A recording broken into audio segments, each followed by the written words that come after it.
enthusiasts.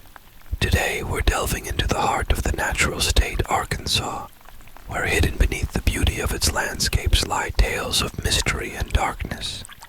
Let's uncover Arkansas's true crime stories. These videos are meant to be enjoyed in a relaxed manner with your headphones on. Now sit back, relax, and let's begin. 1. The murder of Rebecca Gould. We begin our journey with a perplexing case that unfolded in the small town of Melbourne in 2004. Rebecca, a vibrant and beloved young woman, had left home just weeks before her disappearance to chase her dream of becoming an Arkansas Razorback. She was reported missing in September 2004 after she mysteriously vanished. She was last seen leaving a local convenience store on her way to see her ex-boyfriend at his apartment. A week later, her body was discovered off Highway 9 in Izard County. For nearly 2 decades, Gould's killer had remained a mystery. Using a true crime community on Facebook, police investigators were able to start to piece together what really happened to Rebecca. Early on in the investigation, a man by the name of William Miller joined the Facebook page. He would often send messages to the Facebook page, which coursed suspicion within the community. A member of the community started to investigate Miller and found an eerie connection to Rebecca's ex-boyfriend. They found that William was the first cousin of Rebecca's ex-boyfriend, and also discovered that the police were unaware of him.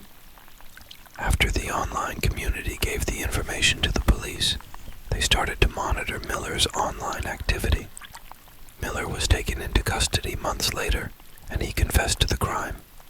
He pleaded guilty to a first-degree murder charge and was sentenced to 40 years in prison. The rise of online true crime communities highlights a significant shift in how the public engages with crime investigations. These communities, fueled by passionate individuals, play a crucial role in aiding law enforcement. The collective knowledge and diverse perspectives within these communities can bring fresh insights to cold cases or ongoing investigations. By crowdsourcing ideas and perspectives, they can help law enforcement agencies approach cases from new angles, potentially leading to breakthroughs. 2.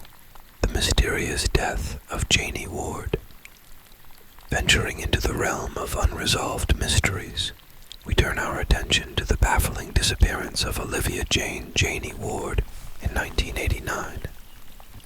Janie, a 16-year-old high school student from Hampton, died mysteriously at a teen party in a cabin in the woods near the small town of Marshall.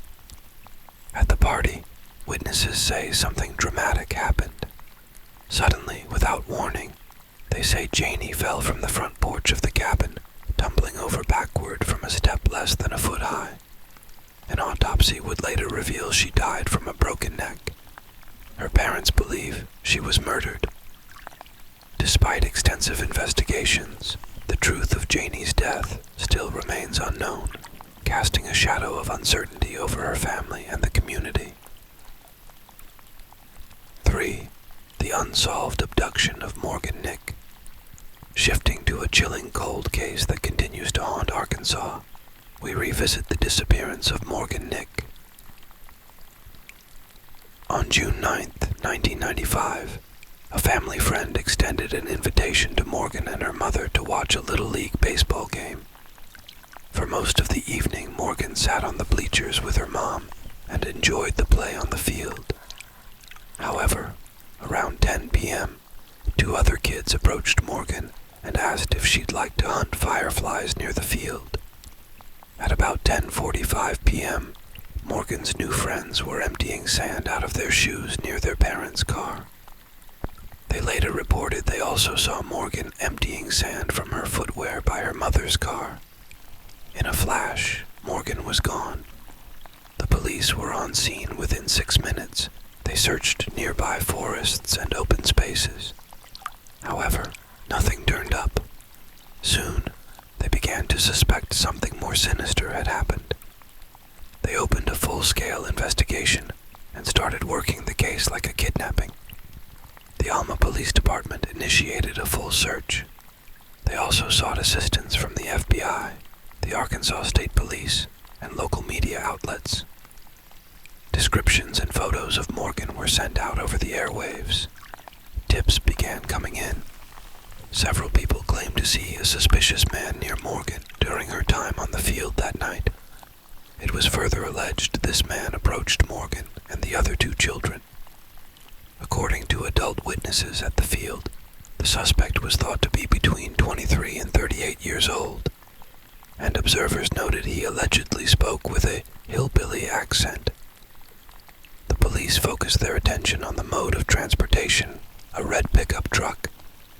The police reviewed home videos taken at the Little League game to gather information and were able to capture several shots of the vehicle. At the baseball field, forensic analysts scoured the area for any potential clues. They spent hours gathering discarded bottles, cigarette remnants, and other potential evidence that could have been left behind by Morgan's kidnapper. Samples of DNA were extracted from the collected items in the hopes of discovering a connection to the case. Sadly, there were no early answers after the collection took place.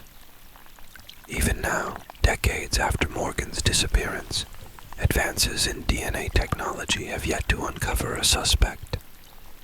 Morgan's fate remains unknown, leaving her family and the community searching for closure. 4. The Texarkana Phantom Killer. Turning to a haunting chapter in Arkansas's history, we uncover the terrifying reign of the Texarkana Phantom Killer in 1946. Over the course of several months, a mysterious assailant terrorized the border town of Texarkana, targeting young couples in secluded areas. 5 people were killed and 3 were wounded. On February 22, 1946, Jimmy Hollis and Mary Jean Larry, a pair of young individuals, were parked along a secluded road in Bowie County, just outside Texarkana. Suddenly they were accosted by an armed assailant whose visage was obscured by a burlap sack, apart from 2 eye slits. Hollis bore the brunt of the attack, enduring brutal blows from the gun that fractured his skull in 2 places. Larry suffered a harrowing sexual assault before the assailant fled upon noticing approaching headlights. Miraculously, both victims eventually recuperated from their injuries. A month later, on March 24th, another grim incident unfolded in Bowie County. Richard Griffin and Polly Ann Moore, 2 more young souls, were discovered on a desolate back road, each felled by gunshot wounds to the back of their heads, inflicted by a revolver. Traces of blood on the ground suggested they were slain outside their vehicle before being placed back inside. Continuing the sequence of tragic events the following month on April 14th, the lifeless bodies of teenagers Paul Martin and Betty Jo Booker were unearthed in Spring Lake Park on the Texas side. Their corpses were found distanced from their car, once more bearing the unmistakable imprint of a .32 caliber weapon as the instrument of their demise. With each new murder, panic rose higher in Texarkana.